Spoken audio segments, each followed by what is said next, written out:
স্বাধীনতা যুদ্ধের সময় গণহত্যার প্রতিবাদে সুরের প্রতিবাদ বিশ্ব কাঁপিয়েছিলেন তিনি।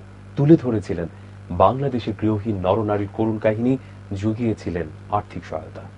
প্যাট্রিক ডি কস্তার রিপোর্ট। সুকান্তের বিখ্যাত কবিতা হে সূর্য শীতের সূর্য কবিতাকে মনে করিয়ে দেয় জর্জ হ্যারিসনের হিয়ার কামস দ্য সান গানটি।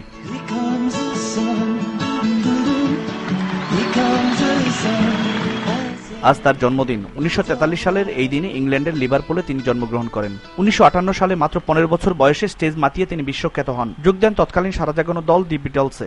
বব ডিলান, এরিক ক্ল্যাপটন, বিলি Preston, লিয়ান Rasel, clause foreman, Ringo স্টারের মতো তারকাদের সাথে কাজ করেছেন তিনি। বাংলাদেশের মুক্তিযুদ্ধের সময় পণ্ডিত রবিশঙ্করের প্রেরণায় আয়োজন করেন কনসার্ট ফর বাংলাদেশ। এটা রবিশঙ্করের ধারণা থেকেই হয়েছে, তিনি চাচ্ছিলেন আমি এটা করি। 1971 সালের 1 আগস্ট নিউ ইয়র্কের মেডিসন স্কয়ার গার্ডেনে আয়োজিত এই কনসার্টে উপস্থিত হয়েছিলেন 40,000-এর বেশি দর্শক। এই বিপুল দর্শকের মুহুর্মুহু করতালিতে তিনি গাইলেন বাংলাদেশ গানটি।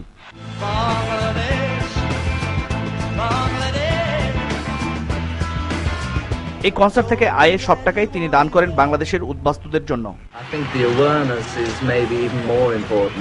আমি মনে করি অর্থের চেয়ে জীবন অনেক বেশি গুরুত্বপূর্ণ। হয়তো $50 লাখ পাওয়া যাবে, কিন্তু অন্তহীন সমস্যার কাছে এটা নগণ্য। ফুসফুস ক্যান্সারে আক্রান্ত হয়ে 2001 সালের 29 নভেম্বর বাংলাদেশের অকৃত্রিম বন্ধু জর্জ হ্যারিসন চিরনিদ্রায় শায়িত হন। মুক্তিযুদ্ধের সময় তার সেই উদ্যোগ বাঙালি মাত্রই স্মরণে রাখবে।